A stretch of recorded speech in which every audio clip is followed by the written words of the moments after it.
आशिष मोलाची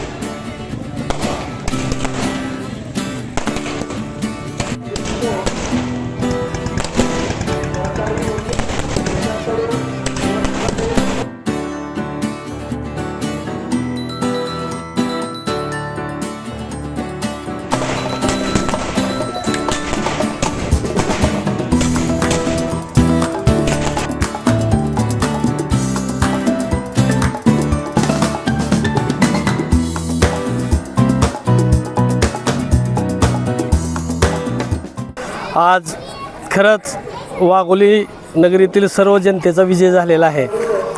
कारण मागील काही काळामध्ये आमच्या गावातील काही राजकीय लोकांनी राजकीय षडयंत्र रचले होते आणि 14 गची कारवाई जी की ग्रामपंचायत मार्फत जी विकास कामे झाली होती त्या कामामध्ये 2021-22 साली आम्ही सुजल ट्रेडर्स या नावातून काही साहित्य खरेदी केलं होतं आणि पूर्वीपासून ग्रामपंचायत वाघोली 2014 पासून त्या ठिकाणी साहित्य खरेदी करीत होती।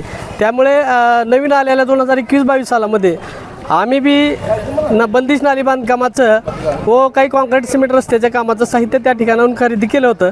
त्या कामाचे इस्टिमेट झाले होते, TS झालं होतं आणि त्या कामाची वर्क ऑर्डरसुद्धा ग्रामपंचायतच्या नावाने निघाली होती। जेणेकरून कामाची सुरुवात झाल्यानंतर या कामाचा मूळ उद्देश असा होता की या काम सुरू करताना रोख पैसे नसतात, त्यामुळे उधारीवर सुजल ट्रेडर्स या दुकानातून साहित्य खरेदी केलं होतं। त्याचाच मुद्दा पकडून काही राजकीय विरोधकांनी आरोप केले होते की 14 ग म्हणजे घरच्या दुकानातून साहित्य खरेदी केलं असा आरोप ठेवून सरपंचपद हे अपात्र केलं होतं। पण सरपंचपद अपात्र करताना भागीदारी ही कलेक्टर साहेबांनी सिद्ध केली नव्हती।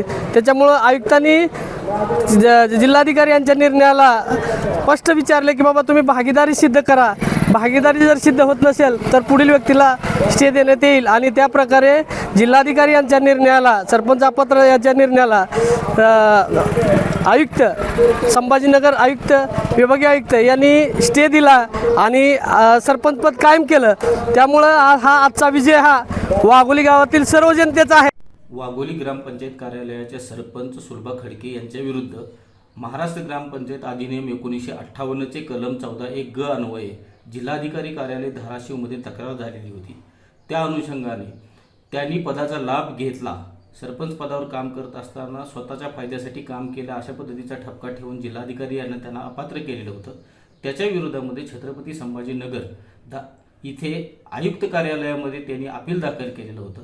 अपिलामध्ये प्राथमिक सुनावणी झाली व सकृत दर्शनी बाजू जी आहे ती सरपंचाची योग्य आहे असं गृहीत धरून छत्रपती संभाजीनगर येथील विभागीय आयुक्त कार्यालयाने त्यांना त्या ठिकाणी जिल्हाधिकारी कार्यालयाचा जो आदेश होता त्याला स्थगिती दिलेली आहे। यामुळे त्यांना पुन्हा सरपंच म्हणून काम करण्याचा मार्ग मोकळा झालेला आहे।